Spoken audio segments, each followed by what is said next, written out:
Welcome my dear students. நான் உங்கள் Vijay sir. இன்றைக்கி கிளாஸில் நம்ம என்ன டிஸ்கஸ் பண்ண போகிறோம் அப்படின்னா பேசிக் மேக்ஸோடைய கண்டினியூட்டி. நம்ம ஆல்ரெடி மேக்ஸ் பார்ட் 1 முடிச்சிட்டோம். இம்பார்ட்டன்ட் நியூமரிக்கல் வேல்யூஸ் என்னென்னலாம் ஃபிசிக்ஸ் ரொம்ப முக்கியமாக நான் ஆல்ரெடி உங்களுக்கு பார்ட் 1 வீடியோவில் கொடுத்துருந்தேன். பார்ட் 2ல் வந்து நம்ம பேசிக் அந்த percentage based particular type of questions physics அடிக்கடி எங்கே ரிப்பீட் ஆகும், அதோடைய மேத்தமேட்டிக்கல் அந்த ரிலேஷன், அதை எப்படி ஃபிசிக்ஸோடைய ஃபார்முலாலாம் அப்ளை பண்ணி பர்சன்டேஜ் இன்க்ரீஸ் டிக்ரீஸ் கண்டுபிடிக்கிறத பற்றி ஒரு வீடியோவில் பார்த்துருந்தோம். அதுக்கப்புறம் பேசிக் ட்ரிகனாமெட்ரியோட டிஃப்ரெண்ட் ஆங்கிள்ஸ் 120 டிகிரி 150 டிகிரி 180 அந்த மாதிரி டிஃப்ரெண்ட் ஆங்கிள்ஸ் வரும்போது அதை எப்படி ஈஸியாக கண்டுபிடிக்கிறது அப்படின்றதுக்கான வீடியோஸ் நம்ம பார்ட் 3ல பார்த்தோம். ஸோ இப்போ பேசிக் மேக்ஸோட கண்டினியூட்டி அடுத்து நமக்கு என்ன இருக்குது அப்படின்னு பார்த்தீங்கன்னா டிஃப்ரென்ஷியேஷன் அண்டு இன்டகிரேஷன் கால்குலஸ். நமக்கு வந்து ஃபிசிக்ஸுக்கு வந்து நீட் ஃபிசிக்ஸுக்கு வந்து நமக்கு டெப்த்தாக தேவைப்படாது. கால்குலஸ் வந்து அதாவது நீங்கள் நிறைய எல்லா ஃபார்முலாஸும் இன்டகிரேஷன் டிஃப்ரென்ஷியேஷனை படிக்கணுமான்னு கேட்டால் அவ்வளோ தேவையில்லை. உங்களுக்கு ஒரு பர்டிகுலர் டைப் ஆஃப் ஃபார்முலா மட்டும்தான் நமக்கு ஃப்ரீக்வெண்ட்டாக நம்ம அப்ளை பண்ணிகிட்டே இருப்போம், டிஃப்ரென்ஷியேஷனும் சரி இன்டகிரேஷனும் சரி. ஸோ அந்த ஃபார்முலாஸ் தான் நான் உங்களுக்கு என்ன பண்ணியிருக்கேன்னா இங்கே இப்போ உங்களுக்கு நான் கொடுத்துருக்கிறேன். டிஃப்ரென்ஷியேஷனும் அண்ட் இன்டகிரேஷனுடைய அந்த இம்பார்ட்டன்ட் ஃபார்முலாஸ், அதுக்கப்புறம் அதை எப்படி அப்ளை பண்ணணும், டிஃப்ரென்ஷியேஷனாக எப்படி அந்த ஃபார்முலாவை யூஸ் பண்ணி அந்த ஆன்சரை கொண்டு வரணும், அதுக்கப்புறம் இன்டகிரேஷனில் எப்படி அதை அப்ளை பண்ணி ஆன்சர் கொண்டு வரணும், அதை பற்றி தான் நம்ம இந்த கிளாஸில் பார்க்க போகிறோம். சரியா? ரைட், போலாமா? ரைட். ஸோ நம்ம ஃபஸ்ட்டு பார்க்க போகிறது என்னென்னு பார்த்தீங்கன்னா டிஃப்ரென்ஷியேஷன். இதில் இந்த பேசிக்காக இந்த 8 ஃபார்முலாஸ் வந்து நமக்கு ஃப்ரீக்வெண்ட்டாக ரிப்பீட் ஆகிட்டே இருக்கும் டிஃப்ரென்ஷியேஷனில். ஸோ இதை நீங்கள் தரவாக இருந்தீங்கனாலே ஓரளவுக்கு நீங்கள் எல்லாமே மேனேஜ் பண்ணலாம் டிஃப்ரென்ஷியேஷனை பொறுத்த வரைக்கும் நம்ம நீட் ஃபிசிக்ஸுக்கு. சரியா? ஸோ இதில் ஃபஸ்ட்டு ஃபார்முலா என்னென்னு பார்த்தீங்கன்னா எக்ஸ் பவர் என் அதை டிஃப்ரென்ஷியேட் பண்ணால் n எக்ஸ் பவர் n - 1. இங்கே என்னன்றது பார்த்தீங்கன்னா எனி வேல்யூ எது வேணாலும் இருக்கலாம். n வந்து -2 இருக்கலாம், -3 இருக்கலாம், +2 +3 1/2 3/2 அந்த மாதிரி எந்த வேல்யூஸ் வேணாலும் என்னோட வேல்யூஸ் இருக்கும். ஸோ இதை டிஃப்ரென்ஷியேட் பண்ணால் அதோடைய power values n power n - 1 x power n - 1 substitute பண்ணிங்கன்னா you will get the answer. நம்ம ப்ராப்ளம் போடுவோம். ஸோ நம்ம இப்போ இதை எப்படி அப்ளை பண்ணுறதை பார்ப்போம். சரியா? அதுக்கப்புறம் கான்ஸ்டன்ட் வேல்யூ இண்டிவிஜுவல் செப்பரேட்டாக இருக்கும்போது கான்ஸ்டன்ட் வேல்யூ நீங்கள் டிஃப்ரென்ஷியேட் பண்ணிங்கன்னா 2ன்ற வேல்யூவோ இல்லை 5ன்ற வேல்யூ செப்பரேட்டாக இருந்ததுன்னா நீங்கள் டிஃப்ரென்ஷியேட் பண்ண உங்களுக்கு என்ன ஆகிடும்? 0 ஆகிடும். புரியுதா? sin x டிஃப்ரென்ஷியேட் பண்ணால் cos x டிஃப்ரென்ஷியேட் பண்ணால் -sin x, tan x differentiate பண்ணால் sec² x, log x differentiate பண்ணால் 1/x. ஸோ இது என்னென்னு பார்த்தீங்கன்னா sin axனா a any constant value sin 2xன்னு இருக்கலாம், sin 5xன்னு இருக்கலாம். புரியுதா? sin 10x அந்த மாதிரி இல்லை cos 3x cos 11x அந்த மாதிரி இருந்துச்சுன்னா ஸோ இதை டிஃப்ரென்ஷியேட் பண்ணாமல் அந்த a வேல்யூ அந்த கான்ஸ்டன்ட் வேல்யூ ஃப்ரண்ட்டில் போட்டுட்டு நீங்கள் என்ன பண்ணணும்? இன்ட்டு sin x டிஃப்ரென்ஷியேட் பண்ணால் cos x அந்த ஃபார்முலுக்கு cos ax அப்படியே வந்துடும், a ஃப்ரண்ட்டில் வந்துடும். புரியுதா? இந்த கேஸில் a இருக்காது, just sin x cos x, a value இங்கே 1ன்னு அர்த்தம். புரியுதா? இது sin ax, இது cos ax, அதுக்கான ஃபார்முலா. அது ஏன்றது எனி கான்ஸ்டன்ட் வேல்யூ. சொல்கிறது புரியுதா? இதுதான் ஆக்சுவலாக பேசிக் டிஃப்ரென்ஷியேஷனுடைய ஃபார்முலாஸ் ஞாபகம் வச்சுக்க வேண்டியது ஃபிசிக்ஸ் நீட்டுக்கு. ஓகேவா?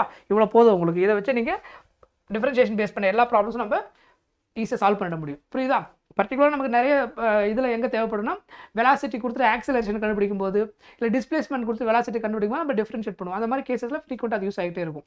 புரியுதா? ரைட். இப்போ ஃபஸ்ட்டு கொஸ்டின் பாருங்கள். என்னன்னா y = x⁴ அப்படின்னு சொல்லியிருக்காங்க. ஓகே, இப்போ இதை டிஃப்ரென்ஷியேட் பண்ண போகிறேன். டிஃப்ரென்ஷியேஷன் நம்ம y டேஷ்னு சொல்லலாம். புரியுதா உங்களுக்கு? dy/dxன்னு சொல்லலாம். இந்த டிஃப்ரென்ஷியேட் பண்ணுறதுக்கு முன்னாடி இதை y டேஷ்னு சொல்லலாம், அதர்வைஸ் dy/dx. ஓகேவா? ரெண்டும் ஒன்று தான். ஸோ y டேஷ்னா அந்த ஃபங்க்ஷனை டிஃப்ரென்ஷியேட் பண்ண போகிறோம்னு அர்த்தம் one time, otherwise we can say dy/dx. இப்போ இதை டிஃப்ரென்ஷியேட் பண்ண போகிறேன். y டேஷை டிஃப்ரென்ஷியேட் பண்ணணும்னா இங்கே என்ன இருக்குது பாருங்கள், எக்ஸ் பவர் n ஃபார்முலா தெரியுதா உங்களுக்கு? இது வேரியபிள் எக்ஸு, அதோடைய பவர் என்ன இருக்குது? இங்கே என்னன்னு இருக்குது. தெரியுதா? என்னுக்கு பதிலாக சார் என்ன இருக்குது? இங்கே 4. இதான் என்னது? n. புரியுதா? இது எந்த ஃபார்மேட்டில் இருக்குது? x⁴n. ஸோ என்னுக்கு பதிலாக இங்கே 4 இருக்குது. புரியுதா? x⁴n இந்த ஃபார்மேட் படி இங்கே எக்ஸுக்கு பதிலாக என்னுக்கு பதிலாக என்ன இருக்குது? 4ன்னு இருக்குது. அப்போ டிஃப்ரென்ஷியேட் பண்ணால் என்னுடைய ஃபார்முலா என்ன கொடுத்துருக்குறேன்? n x power n - 1. இந்த மாதிரி ஃபார்மேட்டில் இருந்தால் சம் வேரியபிள் அதனுடைய பவரில் என்ன இருந்தால் டிஃப்ரென்ஷியேட் பண்ணும்போது என்ன ஃப்ரண்ட்டில் சப்ஸ்டிட் பண்ணிவிட்டு எக்ஸ் பவர் அது வந்து ஒரு வேல்யூ சப்ராக்ட் பண்ணி எழுதணும், n - 1. புரியுதா? ரைட். நெக்ஸ்ட் அப்போ பாருங்கள். இப்போ இதை எப்படி டிஃப்ரென்ஷியேட் பண்ணுவீங்கன்னா எக்ஸ் பவர் n டிஃப்ரென்ஷியேட் பண்ண என்ன கொடுத்துருந்தேன்? n x power n - 1. கரெக்டாக? இங்கே என்னுக்கு பதிலாக 4 வந்துருக்கு. அப்போ ஃபஸ்ட்டு என்ன போடணும்? என்னுக்கு பதிலாக 4. எக்ஸ் பவர் n - 1 என்ன அர்த்தம்? 4 - 1. சொல்கிறது புரியுதா? 4 - 1. So what is 4 minus 1? 3. So 4x cube. இதான் என்னது? y dash. Y dash means what? Differentiation of x to the power 4. x power 4ன்ற value நம்ம டிஃபரன்ஷியேட் பண்ணோம்னா நமக்கு ஆன்சர் என்ன கிடைக்கும்? 4x cube. ரொம்ப சிம்பிளாக நீங்கள் இதை பண்ணிடலாம். இங்கே என்ன பவர் வேல்யூ இருந்துச்சோ அதை ஃப்ரண்ட்டில் போட்டுட்டு 4 minus 1 பண்ணிங்கன்னா என்ன வரும்? 3. அவ்வளோதான் எக்ஸ் பவர் என்னோட டிஃப்ரென்ஷியேஷன். புரியுதா உங்களுக்கு? அது ரொம்ப பெரிய காம்ப்ளிகேட்டான ஃபார்முலாலாம் கிடையாது. அதுக்கப்புறம் இங்கே பாருங்கள், அதே கேஸ் தான் y டேஷ். இப்போ இங்கே 5 வந்து ஆக்சுவலாக வந்து எக்ஸ் பவர் -2 டேர்ம் கூட என்ன இருக்குது? மல்டிப்ளை இருக்குது, அந்த காம்பினேஷனாக இருக்குது. புரியுதா உங்களுக்கு? ப்ராடக்ட்டில் இருக்குது. 5x பவர் -2 இந்த டேர்மை டிஃப்ரென்ஷியேட் பண்ணும்போது கான்ஸ்டன்ட் வேல்யூ வந்து வேரியபிள் கூட மல்டிப்ளிகேஷன்லேயோ இல்லை டிவிஷன்லேயோ இருந்துச்சுன்னா நீங்கள் அது 0 பண்ணக்கூடாது. நான் சொல்கிறது புரியுதா? அதாவது என்ன மீனிங்னா, இப்போ எக்ஸாம்பிளுக்கு லைக் இப்போ x + 2ன்னு இருந்தால் 2 செப்பரேட்டாக இருந்தால் டிஃப்ரென்ஷியேட் பண்ணால் 0ன்னு நீங்கள் சொல்லிடலாம். நான் ஆல்ரெடி கொடுத்துருந்த டிஃப்ரென்ஷியேஷனில் என்ன கொடுத்துருக்குறேன்? கான்ஸ்டன்ட் வேல்யூ டிஃப்ரென்ஷியேட் பண்ணால் 0. உங்களுக்கு என்ன டவுட் வரும் அப்படின்னா, 5ன்றது கான்ஸ்டன்ட் வேல்யூ தானே, அதை டிஃப்ரென்ஷியேட் பண்ணால் அப்போ 0 தானே வரும் அப்படின்னு தோணும். அந்த மீனிங்கில் நான் சொல்லலை. இதை எப்படி புரிஞ்சுக்கணும்னா, x + 2 அதாவது தனித்தனி டேர்ம்ஸாக வரணும். டேர்ம்ஸ்னால் என்ன? ப்ளஸ் மைனஸில் செப்பரேட் ஆகி வரதான் என்னது? Different terms. அதில் உங்களுக்கு கான்ஸ்டன்ட் வேல்யூ ஏதோ ப்ளஸ் மைனஸில் செப்பரேட்டாக இண்டிவிஜுவலாக கான்ஸ்டன்ட் வேல்யூ மட்டும் தனியாக இருந்தால் டிஃப்ரென்ஷியேட் பண்ணும்போது அப்போ தான் கான்ஸ்டன்ட் வேல்யூ 0 ஆகும். சப்போஸ் இங்கே வந்து 3x + 2ன்னு இருந்தால் இந்த கான்ஸ்டன்ட் வேல்யூ தான் 0 ஆகுமே தவிர இது வந்து இது ரெண்டும் சேர்ந்து என்னது? ஒரே டேர்ம். புரியுது உங்களுக்கு? ப்ளஸ் மைனஸ் செப்பரேட் ஆகிறது மட்டும் தான் டிஃப்ரெண்ட் டேர்ம். இது ஒரு டேர்ம், இது ஒரு டேர்ம். ஏன்னா என்னது? ப்ளஸ்ஸால் செப்பரேட் ஆயிருக்கு. புரியுதா? 3 × xன்றது என்னது? Single term. சொன்னது புரிஞ்சுதா?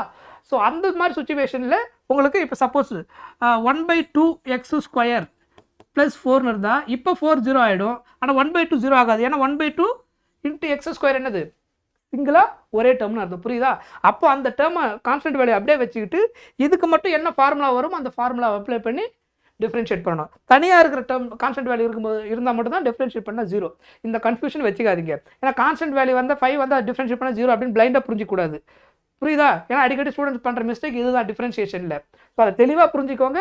ப்ளஸ் மைனஸில் கான்ஸ்டன்ட் வேல்யூ செப்பரேட்டாக இருந்தால் தான் அந்த அடிஷன் சப்ராக்ஷன் பேட்டர்னில் இருக்கும்போது, அது ஈக்குவேஷனில் இருக்கும்போது, அது ப்ராடக்ட்டில் இருக்கும்போது என்னது? 5x² 3/2x² அப்படிலாம் வரும்போது காம்பினேஷன் அப்போ வந்து கான்ஸ்டன்ட் வேல்யூ 0 ஆகாது. அதை அப்படியே வச்சுக்கிட்டு ரிமைனிங் அந்த வேரியபிளுக்கு என்ன ஃபார்முலா யூஸ் பண்ணணுமோ அதை யூஸ் பண்ணி ஆன்சர் கொண்டு வரணும். புரியுதா?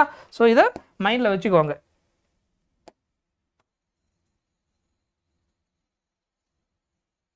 Okay right. இப்போ நான் சொன்னது உங்களுக்கு புரிஞ்சிருக்கும்னு நினைக்கிறேன். 5 டிஸ்டர்ப் பண்ண மாட்டேன். ஏன்னா 5 × x to the power -2. So 5 அப்படியே வச்சுக்கோங்க. x power -2 டிஃப்ரென்ஷியேட் பண்ணிங்கன்னா ஃபார்முலா x பவர் என்ன ஃபார்முலா சொல்லியிருந்தேன்? n x power n - 1 இப்போ தானே பார்த்தோம்.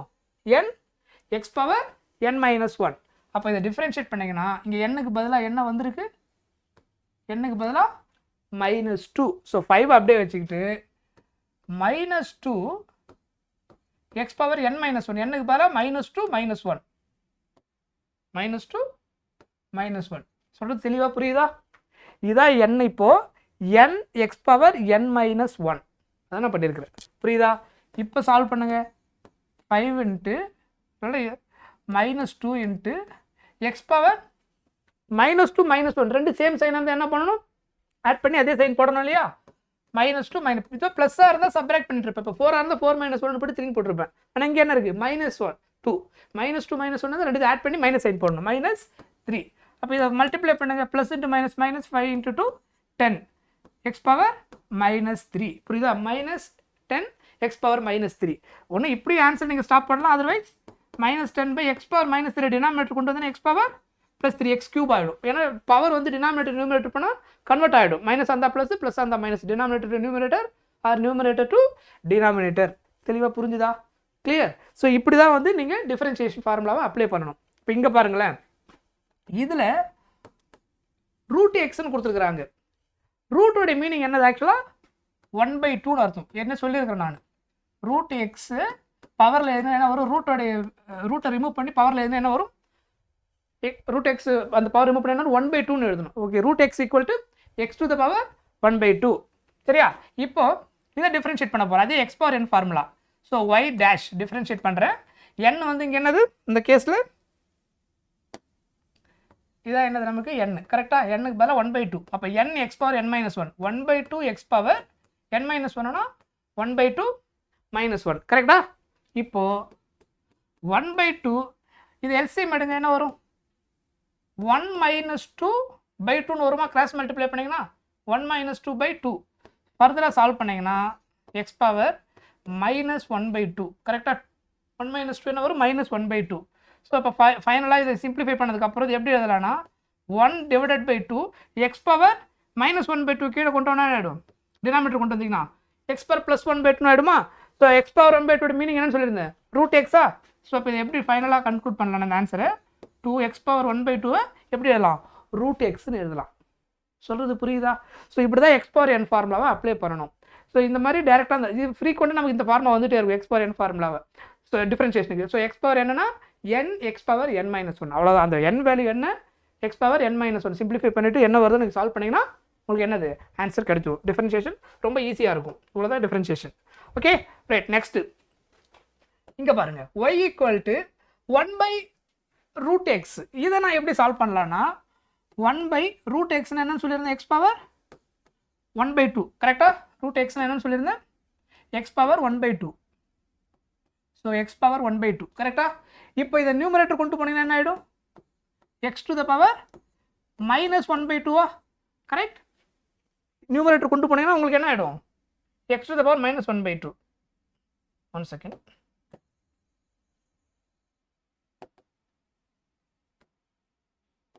ஓகே ஸோ y = என்ன சொல்லியிருந்தேன் √x பதிலாக X to the power 1/2 so numerator கொண்டு போனால் ப்ளஸ் என்ன ஆகிடும் மைனஸ் ஆகிடும் இப்போ பார்த்தா அந்த ப்ரீவியஸாக பார்த்த அந்த ப்ராப்ளம் தான் இது அந்த மாடல் தான் பட் நியூமரேட்டர் √x டினாமினேட்டரில் இருக்குது ஸோ ரூட்டை ரிமூவ் பண்ணால் 1/2 அதை நியூமரேட்டர் கொண்டு போனால் எக்ஸ் பவர் -1/2 இப்போ டிஃப்ரென்ஷியேட் பண்ணுங்க பார்ப்போம் இப்போ டிஃப்ரென்ஷியேட் பண்ண என்ன வரும் y dash = n x power n - 1 இப்போ இங்கே n க்கு பதிலாக என்ன இருக்குது இந்த கேஸில் இதானே n க்கு பதிலாக -1/2 ஸோ அப்போ இங்கே என்ன ஆன்சர் வரும்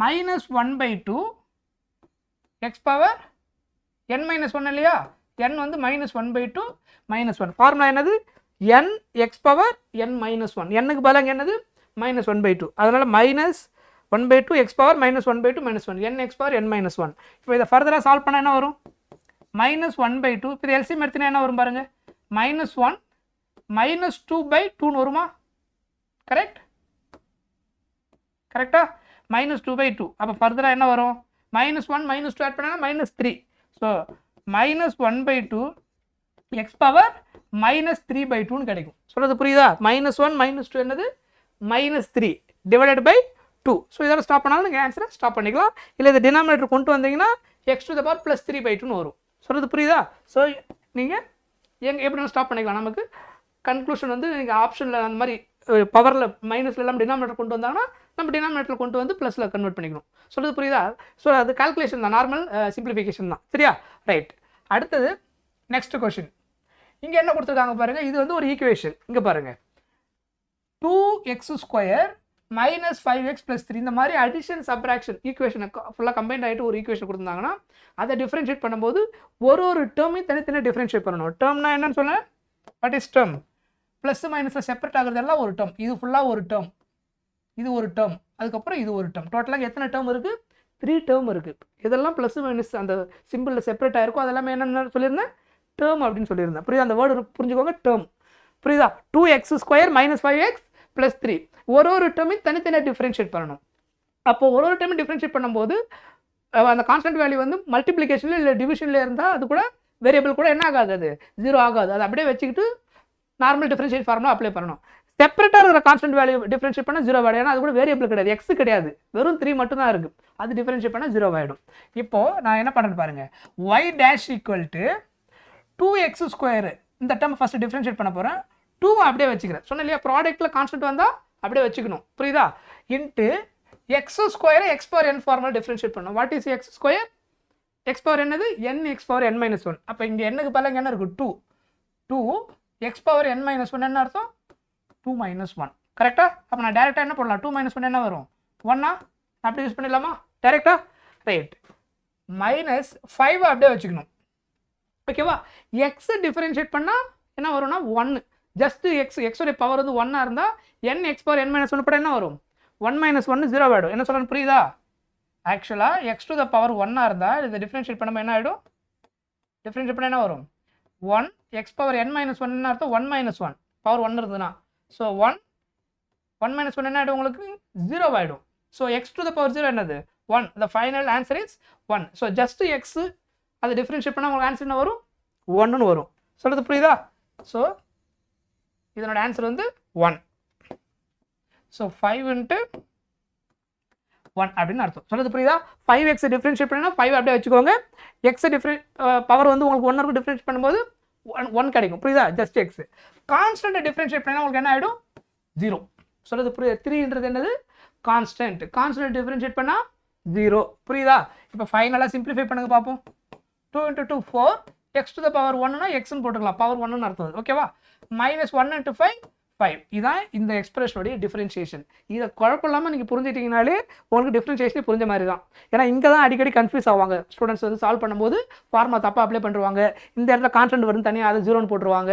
இந்த மாதிரி சில்லி மிஸ்டேக்ஸ் நிறைய பண்ணுவாங்க. டிஃபரன்ஷியேஷன் பண்ணும்போது கேர்ஃபுல்லாக இதை மைண்டில் வச்சுட்டிங்கன்னா உங்களுக்கு மிஸ்டேக்ஸ் வராது. ஈஸியாக ஆன்சர் கொண்டு வந்துட முடியும். சொல்கிறது புரியுதா? ரைட். இந்த கொஸ்டின் பாருங்கள். y டேஷ் அதே தான். இப்போ இதெல்லாம் ஒரு டேர்மா? இங்கே தானே ப்ளஸ் சைன் இருக்குது. அப்போ ப்ளஸ்ஸால் செப்பரேட் ஆகிருக்கிறது எல்லாமே ப்ளஸ் மைனஸில் இண்டிவிஜுவல் டேர்ம்னு சொன்னாங்க. இங்கே எது ரெண்டு டேர்ம் இருக்குது. ஆஃப் எக்ஸ் ஸ்கொயர் ஒரு டேர்மு ப்ளஸ் செப்பரேட் ஆகிட்டு இன்னொரு 2 இருக்குது 5/√x. இப்போது இதை டிஃப்ரென்ஷியேட் பண்ணுங்க. 1/2 எக்ஸ் ஸ்கொயரை டிஃப்ரென்ஷியேட் பண்ணால் ஃபார்முலா என்ன வரும்? nx power n minus 1 2x power n minus 1னா 2 மைனஸ் 1. ஸோ 2xன்னு வந்துடும். கரெக்டாக? இப்போது இங்கே பாருங்கள், இந்த 5 கான்ஸ்டன்ட் அப்படியே வச்சுக்கோங்க. 1/√x டிஃபரன்ஷியேட் பண்ணணும் சொன்னால் இல்லையா? 5/√xன்றது கம்பைண்டாக ஒரே டேர்ம். அது கான்ஸ்டன்ட் செப்பரேட்டாக வச்சுக்கிட்டா ரிமைனிங் உங்களுக்கு எதை நீங்கள் டிஃபரன்ஷியேட் பண்ணால் 1/√x.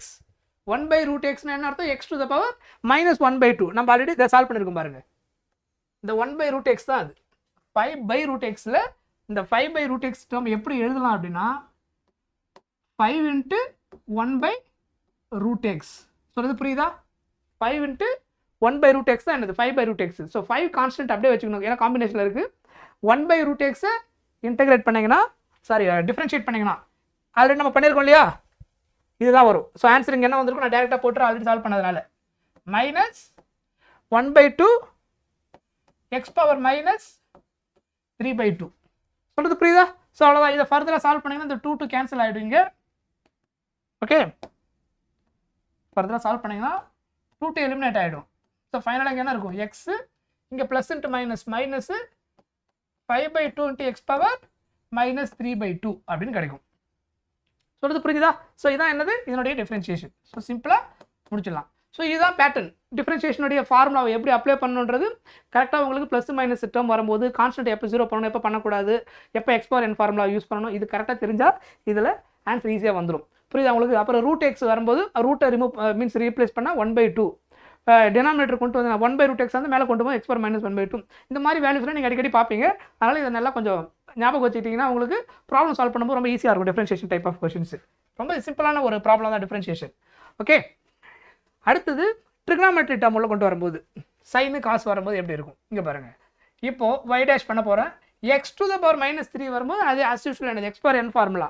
So n x power n minus 1 minus 3 X power minus 3 minus 1 இதான் அதனுடைய டிஃப்ரென்ஷியேஷன். கரெக்டாக? n x power n minus 1. இந்த சைன் ஸ்கொயர் எக்ஸ்னு இருக்கு இல்லையா? இந்த சைன் ஸ்கொயர் எக்ஸ்னா இந்த சைன் ஸ்கொயர் எக்ஸை நீங்கள் டிஃப்ரென்ஷியேட் பண்ணும்போது அதுக்கு ஃபஸ்ட்டு நீங்கள் எந்த ஃபார்முலா யூஸ் பண்ணணும்னா X to the power n formula முதல்ல யூஸ் பண்ணணும்.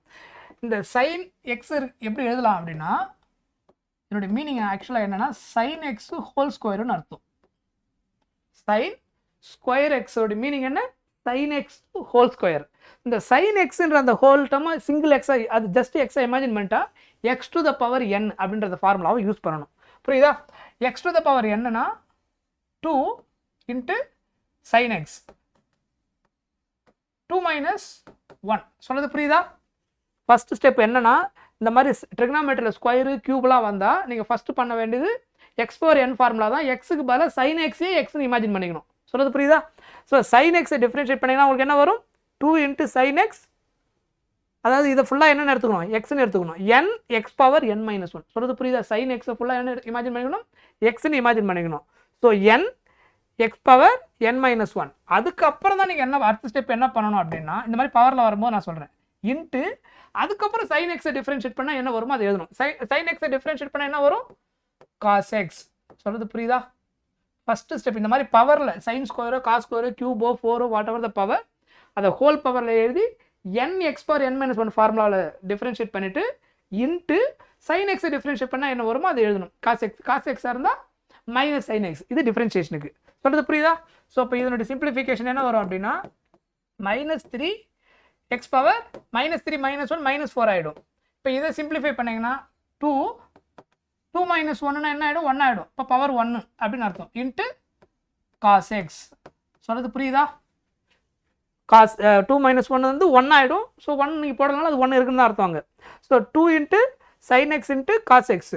புரியுதா? இதான் ஆன்சர். இதை நீங்கள் இன்னும் ஃபர்தராக சிம்பிளிஃபை பண்ணணும்னா minus 3 x to the power minus 4 2 sine x cos x நம்ம எப்படி எழுதலாம்னா சைன் 2x. இது ட்ரிக்னாமெட்ரி ஃபார்முலா. ட்ரிக்னாமெட்ரி ஃபார்முலாவில் சைன் 2x எதுக்கு ஈக்குவல்னா 2 sine x into cos x. 2 sine x into cos x. Okay, இதான் என்னது ட்ரிக்னாமெட்ரி ஃபார்முலா. ஸோ இதோட நீங்கள் ஸ்டாப் பண்ணாலும் ஃபைன். இதை ட்ரிக்னாமெட்ரி ஃபார்முலா கன்வெர்ட் பண்ணிங்கன்னா 2 sin x cos x போல sin 2x போட்டாலும் யூல் கெட் த ஆன்சர். ஓகேவா? ரைட். இப்போ இதை வாங்க, இந்த கேஸை எப்படி சால்வ் பண்ணலான்னு பாருங்க. y டேஷ் ஈக்குவல் டு, இப்போ இது ஒரு டேர்மா சொன்னா இல்லையா, ப்ளஸ் மைனஸ் செப்பரேட்டாக தான் ஒரு டேர்ம், இது ஒரு டேர்ம், இது ஒரு டேர்ம், 4 செப்பரேட்டாக ஒரு டேர்ம். டோட்டலாக இங்கே எத்தனை டேர்ம் இருக்குது, 3 டேர்ம் இருக்குது. ப்ளஸ் மைனஸ் எல்லாம் செப்பரேட்டாக இருக்கிறது. இப்போ ஃபஸ்ட்டு டேர்முக்கு வாங்க. 5 cos xன்றது ஒரு டேர்ம், ப்ராடக்ட்டில் இருக்கும்போது 5 என்னது கான்ஸ்டன்ட். ஸோ அதை அப்படியே வச்சுக்கணும். காஸ் எக்ஸ் டிஃபரன்ஷியேட் இங்கே காசோடைய பவரில் எதுவும் கிடையாது. இந்த கேஸில் பண்ண மாதிரி இங்கே பண்ணணும் அவசியம் கிடையாது. ஏன்னா காஸ் ஸ்கொயரோ காஸ் கியூபோ கொடுக்கல. காஸ் ஸ்கொயர் கியூப் இருந்தால் தான் எக்ஸ் பவர் என் ஃபார்முலாவை யூஸ் பண்ணிவிட்டு அதுக்கப்புறம் காஸ் ஃபார்முலாவுக்கு போவேன். சரியா? இங்கே ஆக்சுவலாக காஸ் எக்ஸ் மட்டும்தான் இருக்குது. காஸ் எக்ஸை டிஃப்ரென்ஷியேட் பண்ணால் எனக்கு என்ன வரும், மைனஸ் சைன் எக்ஸ். காஸ் எக்ஸோட டிஃப்ரென்ஷியேஷன் வரும் நான் கொடுத்துருக்கிறேன். காஸ் எக்ஸை டிஃப்ரென்ஷியேட் பண்ண என்ன வரும், மைனஸ் சைன் எக்ஸ். அடுத்த டேர்முக்கு வாங்க. இந்த மைனஸ் சைன் அப்படியே வச்சுக்கிட்டு 3x square 3 into X power minus 2 ப்ராடக்ட்டில் இருக்கு இல்லையா, அப்போ 3 கான்ஸ்டன்ட் அப்படியே வச்சுக்கிட்டோம். சரி, அது எதுவும் பண்ணக்கூடாது. X power minus 2 x power n formula, அப்போ என்ன வரும், minus 2 x power minus 2 minus 1. சொல்கிறது புரியுதா? n x power n minus 1.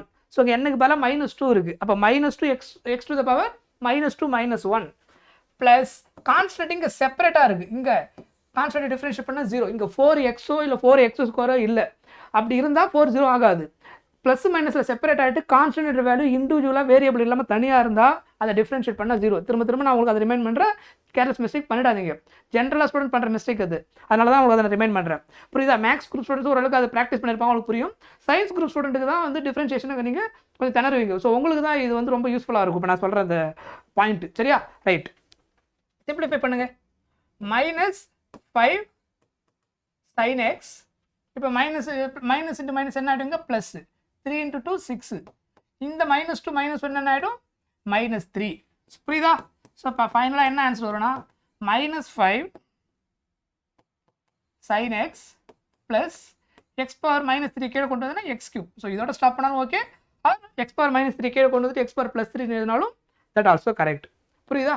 இவ்வளோ தான் டிஃப்ரென்ஷியேஷனே. ஸோ நான் கொடுத்துக்கிற அந்த பேசிக் அந்த ஃபார்முலா மட்டும் நீங்கள் நல்லா தரவு பண்ணிவிட்டு ப்ராக்டிஸ் ப்ராப்ளம்ஸ் ரேண்டமாக எடுத்து ஒர்க் அவுட் பண்ணிட்டீங்கன்னா அதுக்கப்புறம் ஃபிசிக்ஸ் கொஸ்டின்ஸ் வரும்போது டிஃப்ரென்ஷியேஷன் எப்படி அப்ளை பண்ணுன்றது நம்ம ப்ராப்ளம் டிஸ்கஸ் பண்ணும்போது பார்ப்போம். பட் ஃபார்முலா நம்ம இதே தான் யூஸ் பண்ணுவோம். பட் அங்கே வர வேரியபிள் எல்லாமே என்னது வித் ரெஸ்பெக்ட் டு டைமாக இருக்கும், with respect to some other என்ன வேரியபிள் அவங்க கொடுத்துருக்காங்களோ அதை பொறுத்து இருக்கும். புரியுதா? உங்களுக்கு டைம் வந்து நமக்கு ஃப்ரீக்வெண்ட்டாக வந்துகிட்டே இருக்கும். வெலாசிட்டி, ஆக்சலரேஷன், அதுக்கப்புறம் current I equal to dq/dt. So அது எல்லாமே டிஃப்ரென்ஷியேஷன்ஸ் தான். புரியுதா உங்களுக்கு? ஸோ இதே ஃபார்முலா தான் அங்கே யூஸ் பண்ணுவோம். இங்கே எக்ஸுக்கு பதிலாக அங்கே டைம் அந்த மாதிரி இருக்கும். ஸோ ஃபார்முலா அதே தான். புரியுது இல்லையா? ஸோ அப்போ கொஷின்ஸ் போடும்போது உங்களுக்கு ஒன்று ரொம்ப ஈஸியாக புரியும் அதை எப்படி அப்ளை பண்ணணும் அப்படி டிஃப்ரென்ஷியேஷன் அப்படின்றது. Okay, right. இவ்வளோதான் டிஃப்ரென்ஷியேஷன். ஸோ நம்ம நெக்ஸ்ட்டு பார்க்க போகிறது வந்து இன்டகிரேஷன். ஸோ இது வந்து ஆன்டி டெரிவேட்டிவ்னு சொல்லுவாங்க. டிஃப்ரென்ஷியேஷன்லேருந்து நம்ம பண்ணி ஒரு ஆன்சர் கொண்டு போனோம் இல்லையா, அது திரும்ப ரிவர்ஸ் பண்ணால் actual function f of x கிடச்சிடும், இல்லை y கிடச்சிடும். அதுதான் ஆக்சுவலாக இன்டகிரேஷனில் நம்ம பண்ணுறது. புரியுதா? ஸோ இன்டகிரேஷனுடைய பேசிக் ஃபார்முலா நான் கொடுத்துருக்குறேன். ஸோ இதில் எக்ஸ் பவர் n அதே மாதிரி கேஸ் தான். பட் அங்கே வந்து டிஃப்ரென்ஷியேஷன் பண்ணும். எக்ஸ் பவர் n டிஃப்ரென்ஷியேட் பண்ணும்போது n x power n minus 1. ஆனால் இங்கே integration x power n integration பண்ணால் x to the power n + 1 by n + 1. சொல்கிறது புரியுதா? அந்த பவர் வேல்யூ என்ன வருதோ அது கூட 1 ஆட் பண்ணி டினாமினேட்டர்லையும் n + 1 போடணும். ஸோ ப்ராப்ளம் போடும்போது உங்களுக்கு இன்னும் ஈஸியாக புரியும். Integration of dx, dx integrate பண்ணால் எக்ஸ்ன்னு அர்த்தம். புரியுதா? இன்டகிரேஷன் நமக்கு எங்கேயுமே 0 வராது. டிஎக்ஸ் இன்டகிரேட் பண்ணால் எக்ஸ். சைன் எக்ஸ் இன்டகிரேட் பண்ணால் இங்கே மைனஸ் காஸ் எக்ஸ். சரி, இது வந்து இன்னொரு முக்கியமான பிரச்சனை. டிஃபரன்ஷியேஷன் இன்டகிரேஷன் கன்ஃபியூஸ் பண்ணிடுவாங்க. டிஃபரன்ஷியேஷனில் சைன் எக்ஸ் டிஃபரன்ஷியேட் பண்ணிங்கன்னா உங்களுக்கு காஸ் எக்ஸ் கிடைக்கும். புரியுதா? ஆனால் இன்டகிரேஷனில் சைன் எக்ஸ் இன்டகிரேட் பண்ணால் உங்களுக்கு என்ன கிடைக்கும்? Minus cos x. ரெண்டுத்துலையுமே சேஞ்சஸ் இருக்கும். சைனாக இருந்தால் காசு ஆகிடும், காசாக இருந்தால் சைன் ஆகிடும். ஆனால் டிஃபரன்ஷியேஷனில் வந்து சைனை பண்ணும்போது சைன் எக்ஸ் டிஃபரன்ஷியேட் பண்ணும்போது என்ன வரும்? ப்ளஸ் காஸ் எக்ஸ்னு வரும். ஆனால் இன்டகிரேஷனில் சைன் எக்ஸ் பண்ணிங்கன்னா மைனஸ் காஸ் எக்ஸ். ரொம்ப தெளிவாக கிளியராக வந்து ஃபார்முலா ஞாபகம் வச்சுக்கோங்க. இன்டகிரேஷன் ஃபார்முலாவை போய் டிஃபரன்ஷியேஷன்லையும் டிஃபரன்ஷியேஷன் ஃபார்முலா இன்டகிரேஷன்லையும் தயவு செஞ்சு பண்ணாதீங்க. ஃப்ரீக்வெண்ட்டாக இந்த தப்பு ஸ்டூடெண்ட்ஸ் பண்ணுறாங்க. அதனால தான் உங்களுக்கு அந்த பாயிண்ட் நான் ரிமைண்ட் பண்ணுறேன். ரைட்டா? ரைட். அடுத்து காஸ் எக்ஸ். காஸ் எக்ஸ் அதே மாதிரி தான். காஸ் எக்ஸ் டிஃபரன்ஷியேட் பண்ணால் மைனஸ் சைன் எக்ஸ், ஆனால் காஸ் எக்ஸ் இன்டகிரேட் பண்ணால் ப்ளஸ் சைன் எக்ஸ். புரியும் அந்த டிஃப்ரென்ஸு? அதை ரொம்ப தெளிவாக வச்சுக்கோங்க. இன்டகிரேஷனில் எப்படி வரணும், டிஃபரன்ஷியேஷனில் எப்படி அந்த ஃபார்முலா மாறுதுன்றது மட்டும் உங்களுக்கு புரிஞ்ச மாதிரி மைண்டில் ரெஜிஸ்டர் பண்ணி வச்சுக்கோங்க. ஓகேவா? அதுக்கப்புறம் sine a x into d x. Sine ஏஎக்ஸ்னால் ஏவுக்கு பதிலாக 2 3 sign 3x sign 4x 10x அந்த மாதிரி எல்லாம் சைன் 10x அந்த மாதிரி இருந்ததுன்னா அப்போ இன்டகிரேட் பண்ணும்போது சைன் வந்து மைனஸ் காசு வரும். மைனஸ் காசு ஏஎக்ஸ் பை அந்த கான்ஸ்டன்ட் வேல்யூ கீழே போட்டுடணும். புரியுதா? ஏன்றது எனி கான்ஸ்டன்ட் வேல்யூ. ஓகே. அதே மாதிரி காஸ் ஏஎக்ஸ் இன்ட்டு டிஎக்ஸ் இருந்தால் சைன் ஏஎக்ஸ் பை ஏ. அதுக்கப்புறம் 1/x இன்ட்டு டிஎக்ஸ் இன்டகிரேட் பண்ணால் லாக் எக்ஸ். ஓகேவா? இதுதான் பேசிக் இன்டகிரேஷன் ஃபார்முலா. நமக்கு இது போதும். இதை வச்சு நம்ம நீட் ஃபிசிக்ஸ் தேவையான எல்லா ப்ராப்ளம் நம்ம மேனேஜ் பண்ண முடியும். ஓகேவா? ரைட். இதை இன்டகிரேட் பண்ணுங்க. இதை இன்டகிரேட் பண்ணீங்கன்னா ஓகேவா? இன்டகிரேஷன் ஒய்யை நான் இன்டகிரேட் பண்ணுறேன். இன்டகிரேட் பண்ணால் இங்கே என்ன வரும்? எக்ஸ் டு த பவர் 4 அப்படின்னு அர்த்தம். புரியுதா? ஒய்க்கு பதிலாக என்ன இருக்குது? X to the power 4. So இப்போ இதை இன்டகிரேட் பண்ணும்போது என்ன ஃபார்முலா யூஸ் பண்ணணும்? இது எக்ஸ் பவர் 4 இன்ட்டு டிஎக்ஸ்னு அர்த்தம். ஓகேவா? எக்ஸ் பவர் 4 இங்கே என்னுக்கு பதிலாக என்ன இருக்குது பாருங்கள். வாட் இஸ் என்? என்னுக்கு பதிலாக இங்கே 4 இருக்குது. கரெக்டாக? X to the power n into டிஎக்ஸ்னா என்ன ஃபார்முலா கொடுத்துருக்குறேன்? X power n + 1 by n + 1. கரெக்டாக? அப்போ x power n + 1 by n + 1னா இன்டகிரேஷன் ரிமூவ் பண்ணிடணும் ஃபார்முலா அப்ளை பண்ணும்போது. எக்ஸ் பவர் இங்கே என்னுக்கு பதிலாக என்ன இருக்குது? 4 + 1 டிவைடட் பை n + 1. சொல்கிறது புரியுதா? அதானே கொடுத்துருக்குறேன். X power n dx x power n + 1 by n + 1. So அதை தான் இங்கே பண்ணியிருக்கிறேன். இங்கே n வந்து 4 + 1 பை 4 + 1. புரிஞ்சுதா தெளிவா? எக்ஸ் பவர் n ஃபார்முலாவை இன்டகிரேஷன் இப்படி தான் யூஸ் பண்ணணும். டிஃபரன்ஷியேஷனுக்கு வேறு, இன்டகிரேஷனுக்கு வேறு. அங்கே n எக்ஸ் பவர் n - 1 அது டிஃபரன்ஷியேஷன். இங்கே x power n + 1 by n + 1 integration. So இங்கே 4 வந்தால் 4 + 1 பை 4 + 1. ஸோ இப்போ ஃபர்தராக சால்வ் பண்ணுங்கள். What is 4 + 1? 5. இங்கே 4 + 1 என்ன ஆகிடும்? 5. So x to the power 5 by 5. இதுதான் என்னது இதனோட இந்த கேஸுக்கான ஆன்சர். ஸோ இதில் வாங்க அதே மாதிரி இங்கே என்னது இருக்குது? y = இன்டகிரேட் பண்ணுங்கள். பண்ணிங்கன்னா இங்கே என்ன இருக்குது? மைனஸ் வந்து நீங்கள் என்ன பண்ணிக்கலாம்? வெளியில் போட்டுக்கலாம். புரியுதா? மைனஸ் வெளியில் எடுத்துட்டிங்கன்னா எக்ஸ் பவர் -2 இன்ட்டு டிஎக்ஸ் இதுதான் இன்டகிரேட் பண்ணணும். மைனஸ் சைன் நீங்கள் வெளியில் வச்சுக்கலாம். சைன் வந்து பிரச்சனை கிடையாது. ஓகேவா? அதை மைனஸில் வெளியில் எடுத்துட்டு நீங்கள் இதை இன்டகிரேட் பண்ணி முடிச்சதுக்கப்புறம் அந்த மைனஸ் மல்டிப்ளை பண்ணிக்கலாம். சரியா? இதை இன்டகிரேட் பண்ணுங்கள். X power what is the formula? n + 1 by n + 1னா -2 + 1 பை -2 + 1. புரியுதா? திரும்ப அந்த ஃபார்முலா பாருங்கள். X power n + 1 by n + 1. இங்கே என்னுக்கு பதிலாக -2. So -2 + 1 by -2 + 1. சால்வ் பண்ணுங்க. Minus x to the power -3 -2 + 1 என்ன வரும்? ஆட் பண்ணி சிம்பிளிஃபை பண்ணிங்கன்னா -1. கரெக்டாக? சாரி, இங்கே வந்து அதே மாதிரி மாற்றி போட்டுட்டேன். -2 + 1 என்ன வரணும்? -1. கரெக்டாக? ரெண்டு வேறு சைன், ரெண்டு சேம் சைன் தான் ஆட் பண்ணணும். ரெண்டு என்னது? Opposite sign. So bigger value small value separate பண்ணி பிக்கர் வேல்யூட சைனை போடணும். -2 + 1 வந்து -1. இங்கே -2 + 1 என்ன ஆகிடும்? உங்களுக்கு -1 அப்படின்னு கிடைச்சிடும். சரியா? ஸோ இப்போ இந்த மைனஸ் இன்ட்டு மைனஸ் என்ன ஆகிடும்? உங்களுக்கு ப்ளஸ் ஆகிடும். ஃபைனல் ஆன்சர் என்ன வந்திருக்கு? X to the power -1. இந்த டினாமினேட்டர் கொண்டு வந்து என்ன ஆகும்? 1/x அப்படின்னு கிடைக்கும். புரியுதா? இப்படி தான் இன்டகிரேஷன் ஃபார்முலா அப்ளை பண்ணணும். இதுக்கு அப்ளை பண்ணுங்க பாப்பா. அதே மாதிரி இதுக்கு அப்ளை பண்ணிங்கன்னா என்ன வரும்? y = √x என்னன்னு எழுதலாம்? X to the power 1/2 root என்னன்னு சொல்லியிருந்தேன். ரூட்டை வந்து ரிமூவ் பண்ணிங்கன்னா பவர் வந்து 1/2ன்னு அர்த்தம். ஸோ அப்போ இது இன்டகிரேட் பண்ணிங்கன்னா இன்டகிரேட் பண்ணுங்கள் இன்ட்டு டிஎக்ஸ். இன்டகிரேட் பண்ணிங்கன்னா x power n + 1 by n + 1னா 1/2 plus 1 divided by half plus 1 x power n plus 1 by n plus 1. Simplify பண்ணுங்க, எல்சிஎம் எடுங்க. எல்சிஎம் எடுத்தா என்ன வரும்? 2 plus 1 என்ன 3 ஆயிடுமா? ஆக்சுவலாக எல்லாம் இப்படி எழுதுங்க. 1 plus 2 by 3 1 plus 2 by 3 divided by n plus 1 என்ன வரும் இங்க? 1 plus 2 என்னது? 2. எல்சிஎம் எடுத்தீங்கன்னா by 3. ஃபர்தராக சால்வ் பண்ணுங்க பார்ப்போம். ஃபர்தராக சால்வ் பண்ண என்ன வரும் உங்களுக்கு? 2 plus 1 என்ன ஆகிடும் உங்களுக்கு? 3 ஆகி, சாரி இங்கே வந்து உங்களுக்கு ஒரு நிமிஷம், by 2 அது ஸ்மால் மிஸ்டேக். ஓகேவா? by 3 கிடையாது, எல்சிஎம் வந்து by 2. ஸோ எக்ஸ் பவர் பாருங்க இங்கே 1 plus 2 எல்சிஎம் எடுத்துகிட்டு by 2 வரணும். டினாமினேட்டர் வந்து 2 தான், 3 கிடையாது. ஸோ கேர்லெஸ் மிஸ்டேக் பண்ணிட்டு அதில் அது கிடையாது. ஸோ இங்கே வந்து 1 plus 2 divided by 2. சொல்கிறது புரியுதா? 1 plus 2 plus 1 by 2. அதே மாதிரி இங்கே போட்டிங்கன்னா 1 plus 2 by 2. எல்சிஎம் எடுத்துருக்கிறேன், புரியுதா? முன்னாடி போன இதில் வந்து 3 போடாது, கேர்லெஸ் மிஸ்டேக். அது கொஞ்சம் கேர்ஃபுல்லாக பண்ணணும். ரைட், இப்போ இதை சால்வ் பண்ணுங்க. 3/2 வருது. X power 1 plus 2 3/2 divided by இங்கே என்ன வரும் உங்களுக்கு? 3/2. ஸோ அந்த 3/2 நீங்கள் எப்படி எழுதலாம்? ரெசிப்ரோக்கல் ஏறிங்கன்னா 2/3. 2/3 into x power 3/2. இதுதான் ஆன்சர். புரியுதா? இப்படி தான் ஆக்சுவலாக இன்டெகிரேஷன் பண்ணணும். அதே மெத்தட் தான், நம்ம எதுவுமே பண்ணல. X power n plus 1 by n plus 1 ஃப்ராக்ஷனை கரெக்டாக சால்வ் பண்ணணும். 1/2 plus 1 கரெக்டாக 1/2 plus 1 3/2. ஸோ இதை உங்களுக்கு புரியுதுக்கா? நான் எல்சிஎம் இந்த ஸ்டெப்ஸ் நிறைய போட்டு காமிச்சிருக்கிறேன். டேரெக்டாக 1/2 plus 1 3/2. அது டக்குனு மைண்டில் வந்ததுன்னா இவ்வளோ ஸ்டெப்ஸ்லாம் தேவையில்லை. ஆன்சர் டேரெக்டாக சால்வ் பண்ணிடலாம். சரியா? இப்படி தான் இன்டெகிரேஷனை எக்ஸ் பவர் n ஃபார்முலாவுக்கு அப்ளை பண்ணணும். அதுதான் இதுவும் அதேமாதிரி சிம்பிள் கேஸ் தான்.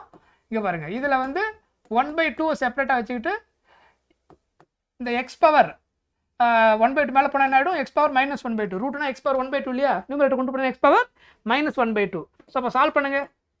y dash 1/2 ஃபார்முலா என்னது? X power n plus 1 by n plus 1 minus half இதான் n by minus half plus 1. சொல்கிறது புரியுதா? இந்த 1/2 ப்ராடக்ட்லுக்கான செப்பரேட்டாக வச்சுக்கிட்டேன். எக்ஸ் பவர் என்ன நம்ம இன்டெகிரேட் பண்ணும்போது x power n plus 1 by n plus 1.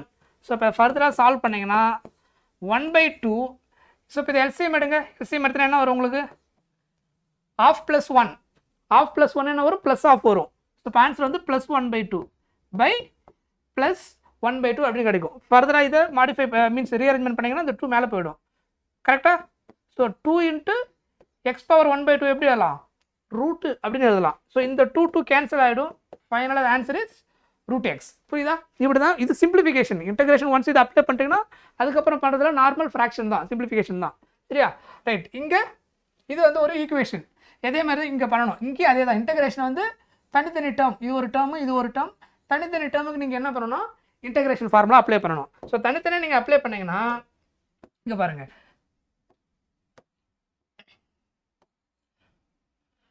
So இப்போ தனித்தனியாக இன்டெகிரேட் பண்ணிங்கன்னு வச்சுக்கோங்க. இன்டெகிரேஷன் ஆஃப் ஒய் பண்ணிங்கன்னா தனித்தனியாக இதை தனியாக பண்ணணும். ஆக்சுவலாக எக்ஸ் பவர் -3 ஓகே இன்ட்டு டிஎக்ஸ்னு வரும் plus x square plus integration of 5. சொல்கிறது புரியுதா? இது மாதிரி தான் வரும். இது எல்லாத்துலேயும் இன்ட்டு டிஎக்ஸ் வரும். இன்டெகிரேஷன் தனித்தனியாக பண்ணுறதுக்கு ஒன்ஸ் நீங்கள் அதை புரிஞ்சதுன்னா நீங்கள் டேரெக்டாகவே பண்ணிடலாம். அந்த ஸ்டெப் இது எல்லாத்தையும் நீங்கள் இன்டெகிரேட் போட்டு காமிக்க அவசியம் கிடையாது. இண்டிவிஜுவல் டேர்ம் வந்ததுன்னா ஒரு டைம் தனித்தனியாக இன்டெகிரேட் பண்ணணும். அதான் என்னுடைய மீனிங். எப்படி டிஃபரன்ஷியேஷன் தனித்தனியாக பண்ணுமோ இந்த மாதிரி அடிஷன் சப்ராக்ஷன் காம்பினேஷன் ஈக்குவேஷன் வந்ததுன்னா இன்டெகிரேஷன் தனித்தனியாக பண்ணணும். புரியுதா? ஸோ இப்போ இதை இன்டெகிரேட் பண்ணுங்க. X power n plus 1 by n plus 1 formula X power -3 plus 1 by -3 plus 1. Next பார்த்தீங்கன்னா எக்ஸ் ஸ்கொயரா. ஸோ என்னக்கு பதிலாக இங்கே 2. So x power n plus 1 by n plus 1 2 plus 1 by 2 plus 1 plus நான் ஆல்ரெடி சொல்லியிருந்தேன் இல்லையா, இங்கே வந்து 0 வராது. கான்ஸ்டன்ட்டு இன்டெகிரேஷன் பண்ணால் என்ன கிடையாது?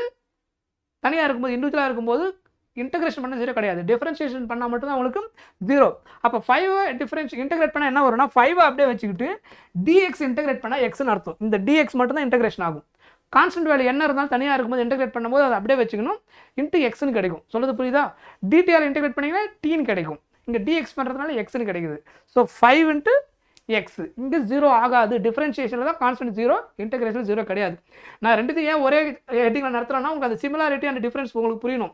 இன்டெகிரேஷன் என்ன, டிஃபரன்ஷியேஷன் என்ன, எங்கே சேஞ்சஸ் ஆகுது அதுன்றது உங்களுக்கு தெளிவாக புரியணும். அதனால் நான் ஒரே கேஸில் நான் ரெண்டு கம்பைன் பண்ணி நடத்துகிறேன் உங்களுக்கு. சரியா?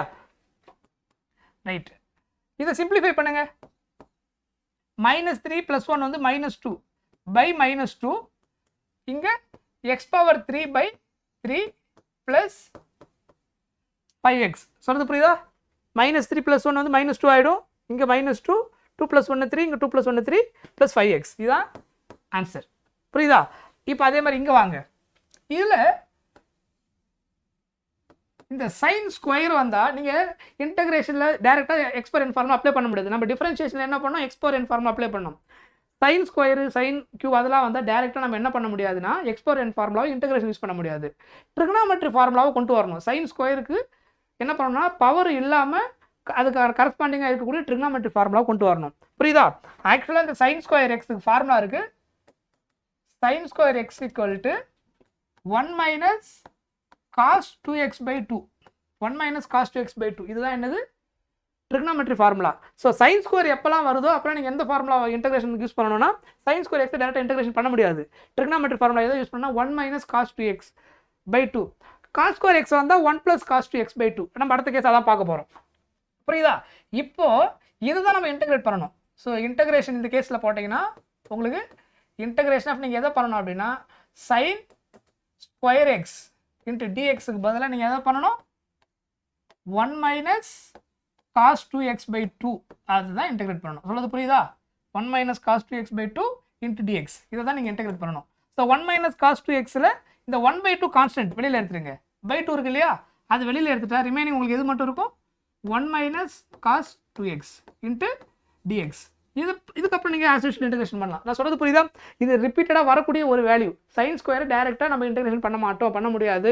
சைன் ஸ்கொயருக்கு ட்ரிகனாமெட்ரி ஃபார்முலா மாற்றி தான் இன்டகிரேஷன் பண்ணணும். இந்த 1 - cos 2x/2 ஞாபகம் வச்சுக்கணும் சைன் ஸ்கொயர் எக்ஸுக்கு. ஸோ ½ dx இது உள்ளே கொண்டு வந்தீங்கன்னா dx 1 × dx அர்த்தம். dx இன்டகிரேட் பண்ணால் என்ன வரும்? x.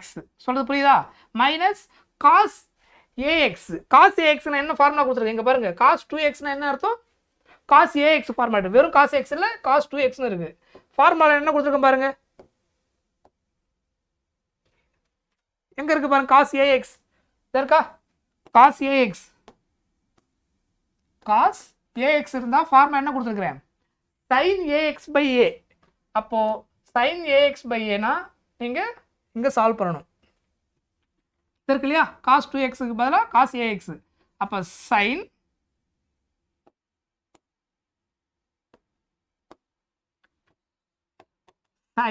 ax-னா a-க்கு பதிலாக 2 இருக்கு. பை ஏன்னா அர்த்தம்? 2ன்னு அர்த்தம். புரியுதா? இந்த டேர்முக்கு பதிலாக நமக்கு இங்கே என்ன சொல்லியிருக்கோம்? புரியுதா? அந்த 2க்கு பதிலாக தான் இங்கே a இருக்கு. cos ax. அதை இன்டகிரேட் பண்ணால் sin ax/a. அப்போ a-க்கு பதிலாக 2 இருக்கிறதுனால sin 2x/2. புரியுதா? a-க்கு பதிலாக 2. அவ்வளோதான். அப்படி தான் ஃபார்முலா நம்ம ஞாபகம் வச்சுக்கணும். அவ்வளோதான் ஆன்சர். இது முடிஞ்சு போச்சு. ஸோ இது வேணால் இந்த 2 உள்ள மல்டிப்ளை பண்ணிட்டீங்கன்னா x/2 மைனஸ் sin 2x/2 × 2 என்ன வரும்? 4 அப்படின்னு கிடைக்கும். சொல்கிறது புரியுதா? ஸோ இந்த இடத்துல உங்களுக்கு நான் cos ax ஃபார்முலா யூஸ் பண்ணிக்கிறேன். ஒரு 2 இல்லாமல் வெறும் cos x இருந்தால் இன்டகிரேட் பண்ண sin xன்னு போட்டிருப்பேன். நான் சொல்கிறது புரியுதா? இந்த மைனஸ் சைன் இங்கிருந்து வர சைனு ஃபார்முலா மைனஸ் சைன் போடலை. புரியுதா? ஏன்னா cos x இன்டகிரேட் பண்ணால் sin x தான் வரும். Okay right. அதே மாதிரி இதில் cos ஸ்கொயர் எக்ஸ். ஸோ இதில் cos ஸ்கொயர் எக்ஸுக்கு நமக்கு ஃபார்முலா இருக்குது. cos square X = 1 + cos 2x. cos square X = 1 + cos 2x/2. புரியுதா? இப்போ இதை இன்டகிரேட் பண்ணிங்கன்னா என்ன பண்ணணும்னா 1 + cos 2x/2 இன்ட்டு dx. சொல்கிறது புரியுதா? cos ஸ்கொயர் எக்ஸை டேரெக்டாக இன்டகிரேட் பண்ண முடியாது. cos ஸ்கொயர் எக்ஸுக்கு பதிலாக எந்த ஃபார்முலா ரீப்ளேஸ் பண்ணணும்? 1 + cos 2x/2 மாற்றிட்டு அதை இன்டகிரேட் பண்ணணும். ஓகேவா? ஸோ இது அதே கேஸ் தான். 1/2 காமனாக எடுத்துட்டிங்கன்னா இங்கே என்ன ஆகிடும் உங்களுக்கு? dx இன்டகிரேட் பண்ணால் x 1 × dx வந்து x. cos ax இப்போ தான் பார்த்தோம் இல்லையா போன கேஸில்? sin 2x/2 அப்படியே வந்துடும். ஸோ என்னன்னா இங்கே ப்ளஸ் சைன் வரும் cos ஸ்கொயர் எக்ஸ் ஃபார்முலாவில். sin ஸ்கொயர் எக்ஸ் நீங்கள் போடும்போது 1 - cos 2x/2ன்னு வந்திருக்கும். அவ்வளோதான் டிஃபரன்ஸு. ஸோ இங்கே அப்போ x/2 ப்ளஸ் sin 2x/இந்த 2 × மல்டிப்ளை பண்ணும்போது உங்களுக்கு 4 ஆகிடும். சொல்கிறது புரியுதா? இதுதான் என்னுடைய ஆன்சர். ஸோ அந்த ரெண்டு கேஸில் sin ஸ்கொயர் எக்ஸ்னா 1 minus cos two x by 2 அந்த ஃபார்முலா ஞாபகம் வச்சுருங்களா மெட்ரிக் ஃபார்முலா. காஸ் டூ எக்ஸ்னா 1 plus cos two x by 2 இது டேரெக்டாக நீங்கள் போட்டுக்கலாம். இப்போ நான் இந்த ஃபார்முலா தான் இது. What is sin 3x? sin 3xனா sin axன்னு அர்த்தம். இப்போ கொடுத்த ஃபார்முலா தான். sin ax எங்கே இருக்குது பாருங்கள். sin ax into dx integrate பண்ணால் மைனஸ் காஸ் ஏஎக்ஸ் பை ஏ. இப்போ நான் கொடுத்துக்கிற அந்த கொஸ்டினில் ஏவுக்கு பதிலாக என்ன இருக்குது 3ன்னு இருக்குது. அப்போ அதை இன்டெகிரேட் பண்ணால் மைனஸ் காஸ் 3x பை 3ன்னு வரும். அவ்வளோதான். புரியுதா? ஸோ அப்போ மைனஸ் காஸ் 3x பை 3. புரியுதா? இதான் என்னது நமக்கு இன்டெகிரேஷன். ஓகேவா? இதை டைரெக்டாக இன்டெகிரேட் பண்ணிங்கன்னா உங்களுக்கு நம்ம கிடைக்க போகிற ஆன்சர் என்னது மைனஸ் காஸ் 3x பை 3. எதுக்கு ஃபார்முலா நான் கொடுத்துருந்த ஞாபகம் இருக்கா? sin ax into dx integrate பண்ண என்ன வரும்னு சொல்லியிருந்தேன் minus cos ax by a. So இந்த கேஸில் தான் ஆக்சுவலாக இதுதான் ஃபார்முலா. இந்த கேஸில் தான் என்ன இருக்குது இங்கே ஏ இருக்குது. ஏவுக்கு பதிலாக இங்கே ஏவுக்கு பதிலாக இங்கே என்ன கொஷினில் 3ன்னு இருக்குது. அப்போ அதனுடைய ஃபார்முலா வந்து மைனஸ் காஸ் ஏஎக்ஸ் பைனா ஏவுக்கு பதிலாக 3x பை 3 போட்டுக்கணும். இவ்வளோ தான். புரியுதா உங்களுக்கு? அந்த ஃபார்முலா ஞாபகம் வச்சுட்டா உங்களுக்கு ரொம்ப ஈஸி. அப்போ இதுக்கு என்ன வரும்? இதுக்கு என்ன ஃபார்முலா ஆக்சுவலாக டேரெக்டாக உங்களுக்கு போட்டிங்கன்னா integration of cos a x into டிஎக்ஸாக இருந்தால் என்ன கொடுத்துருந்தேன் sin ax divided by a அப்படின்னு கொடுத்துருந்தேன். கரெக்டாக? ஸோ அப்போ சப்ஸ்டியூட் பண்ணுங்கள். இந்த ஃபார்முலா போட்டிங்கன்னா என்ன வரும்?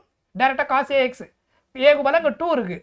ஸோ அப்போ டேரெக்டாக காஸ் 2x இன்ட்டு டிஎக்ஸ் இதை இன்டெகிரேட் பண்ணால் நமக்கு ஆன்சர் என்ன கிடைக்கும் sin ax பை ஏ. ஏவுக்கு பதிலாக 2 sin 2x பை 2. சொல்கிறது புரியுதா? இப்படி தான் ஆக்சுவலாக இன்டெகிரேஷன் ஃபார்முலா அப்ளை பண்ணணும். ஸோ இது நீங்கள் நிறைய கொஸ்டின்ஸ் எடுத்து ப்ராக்டிஸ் பண்ணிங்கன்னா இந்த மாதிரி பேசிக் லெவல் ஆஃப் கொஸ்டின்ஸை இன்டெகிரேஷன் டிஃபரன்ஷியேஷன் நீங்கள் ஒர்க் அவுட் பண்ணிங்கன்னா உங்களுக்கு இது கொஞ்சம் ஈஸியாகவே இருக்கும். ஆக்சுவலாக ஃபார்முலா ரொம்ப லிமிட் தான். கன்ஃபியூஷன் வரக்கூடாது டிஃபரன்ஷியேஷனுக்கும் இன்டெகிரேஷனுக்கும். டிஃபரன்ஷியேஷன் ஃபார்முலாவை கரெக்டாக புரிஞ்சுக்கிட்டு அதை எப்போ எப்படி அப்ளை பண்ணுறது தெரியும். அதே மாதிரி இன்டெகிரேஷன் ஃபார்முலாவை கரெக்டாக அதனுடைய ஃபார்முலா ஆகிட்டா அதை எந்த சுச்சுவேஷன் அப்ளை பண்ணணுன்றது இதை கரெக்டாக கன்ஃபியூஷன் இல்லாமல் தெளிவாக தெரிஞ்சுக்கிட்டிங்கனாலே டிபெண்ட்ஸ் ஆன் த ப்ராப்ளம். நமக்கு வந்து ஃபிசிக்ஸில் எக்ஸ்பிரஷன் இருக்கும், ரிலேஷன் இருக்கும், வெலாசிட்டி ஆக்சிலரேஷன் அந்த மாதிரி கரண்ட்டு இந்த மாதிரி முக்கியமான காம்பனன்ட்ஸ் இருக்கும். இதில் ஏதாவது ஒன்று கொடுத்துட்டு இன்னொன்று அண்ணன் கேட்கும்போது சில கேஸில் இன்டெகிரேட் பண்ணணும், சில கேஸில் டிஃபரன்ஷியேஷன் பண்ணணும். அது வந்து நம்ம ஃபிசிக்ஸ் கான்செப்ட் படிக்கும்போது டேரெக்டாக அப்ளை பண்ணிப்போம். அதுக்கு முன்னாடி இன்டெகிரேஷன் டிஃபரன்ஷியேஷன் எப்படி இருக்குன்னு தெரிஞ்சால் தான் உங்களுக்கு அதில் ப்ராப்ளம் அப்ளை பண்ணும்போது உங்களுக்கு நான் என்ன சொல்ல வரேன்றது ஈஸியாக புரியும். புரியுதா? ஸோ இந்த கிளாஸ் உங்களுக்கு ரொம்ப யூஸ்ஃபுல்லாக இருந்துன்னு நினைக்கிறேன். Okay, thank you so much. By.